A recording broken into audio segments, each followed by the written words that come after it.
अस्सलाम वालेकुम नाज़रीन, welcome back to my YouTube channel. जैसा कि आप सब जानते हैं कि पिछले चंद दिनों से मशहूर अदाकारा मिनाल खान सोशल मीडिया की ज़ीनत बनी हुई हैं। कुछ दिन पहले मिनाल खान ने अपने सोशल मीडिया अकाउंट पर अपना नाम मिनाल अहसन से तब्दील कर दोबारा मिनाल खान रख लिया, जो इनका असल और पहला नाम है। शादी के बाद से ही मिनाल ने अपना नाम तबदल कर शौहर के नाम के साथ रखा था, मगर अचानक दोबारा पुराने नाम पर आने से मदाहों में काफ़ी कन्फ्यूजन फैल गई। मदाह ये सवाल करने लगे कि कहीं मिनाल खान की तलाक तो नहीं हो रही या वो अपने शोहर से किसी किस्म की अलहदगी तो इख्तियार नहीं कर रही। यही वजह है कि फैंस काफ़ी परेशान नजर आने लगे। इसी दौरान मिनाल खान ने भी अपने सोशल मीडिया अकाउंट पर शौहर के साथ कोई भी नई तस्वीर या वीडियो शेयर नहीं की, बल्कि खामोशी इख्तियार किए रखी।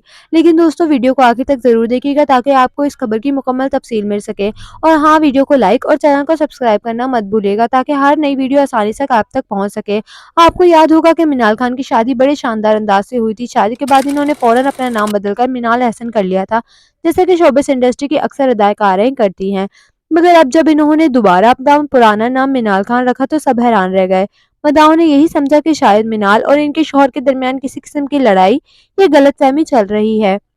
लेकिन दोस्तों, ये बात बिल्कुल सच नहीं है। मिनाल खान ने हाल ही में अपने शौहर के साथ खूबसूरत वीडियो शेयर की हैं, जिनमें इन्होंने बताया कि इनकी शादी को तकरीबन 4 साल मुकम्मल होने वाले हैं।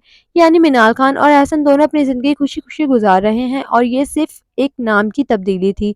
तो दोस्तों, आपको क्या लगता है, क्या वाक़ई मिनाल खान ने नाम बदलने के पीछे कोई ख़ास वजह रखी है या ये सिर्फ एक नॉर्मल फ़ैसला है? अपनी राय हमें कमेंट्स में ज़रूर बताइएगा। आपकी राय हमारे लिए बहुत कीमती है। मिलते हैं अगली वीडियो में, तब तक के लिए अल्लाह हाफ़िज़।